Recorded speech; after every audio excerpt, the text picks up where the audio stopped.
We're Sara and E.L., PhD students in Brown University's Egyptology and Assyriology department.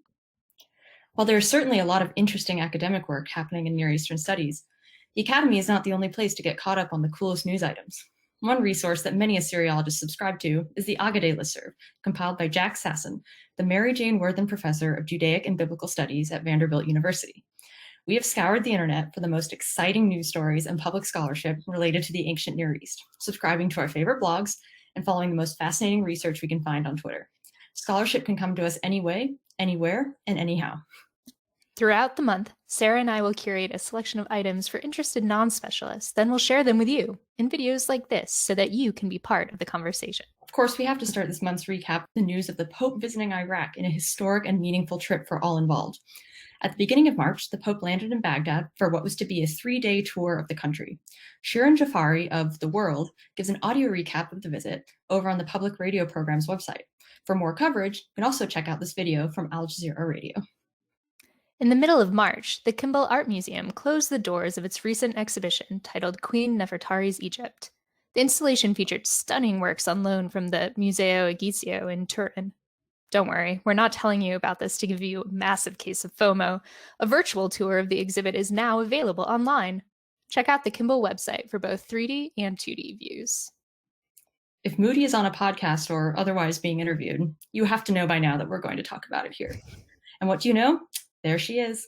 This month, Dr. Moody al-Rashid stopped by Braincast to talk about all things mental health related in the ancient world. Head over to the Maudsley Learning YouTube channel to learn more about everything from confusion to seizing of the mouth. If you're not yet following Dr. Erin L. Thompson on Twitter, you should be. Not only does she share hilarious bad fake artifact of the day, she's also diligently tracking the repatriation of artifacts from museums around the world. Though we don't have a specific case to share with you today, it is certainly worth checking out Dr. Thompson's work on Twitter and in her publications. When we study ancient artifacts, it's important that we are aware of where they came from and where they are now. In related news, the New York Times is also doing Lady Ishtar's work in sharing the important stories of looted artifacts. This past month, the newspaper covers a specific looted artifact from modern-day Afghanistan. Stolen during a time of war, the intricate panel now resides in Germany. The article uncovers the history of this object and puts forward the question, should it be returned? You can read or listen to the article on the New York Times website. Did you know that museums sometimes withhold information on thefts from their collections? They do, but try not to think about it too hard if you're already horrified. In a piece also for the New York Times, the question of how much to tell the public about such thefts is explored through the case of pieces of armor that were stolen from the Louvre. We know this isn't strictly ancient world related, but again, we want to stress the importance of understanding the role museums play in the movement of artifacts and how this affects the objects themselves. 2 recent open access articles in the Journal of American Antiquity definitely deserve your attention this week. Dr. Barbara L. Voss, Associate Professor of Anthropology at Stanford University, has published 2 articles on the frightening pervasiveness of harassment in archaeology. The first article documents this horrible trend, while the second offers suggestions for ameliorating the situation. Harassment has shaped archaeology since its beginnings, and it's important to stay informed on what's happening and how you can change your behavior to make the field safer for everyone.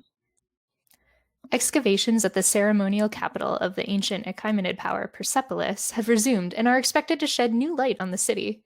The UNESCO-registered site is unique for its architecture and urban planning, among other things. Surveys of the surrounding areas have suggested promising avenues for future research. The Tehran Times has the details and a brief history of the ancient city. March is the calendrical home to International Women's Day. In celebration of the day for 2021, the British Museum blog explores the stories of 9 pioneering women as picked by the staff of the museum. Particularly, they highlight the work of women without whom the museum and its collections would not be as well understood. Make sure you give their stories a read and remember them as you continue to learn about the ancient world.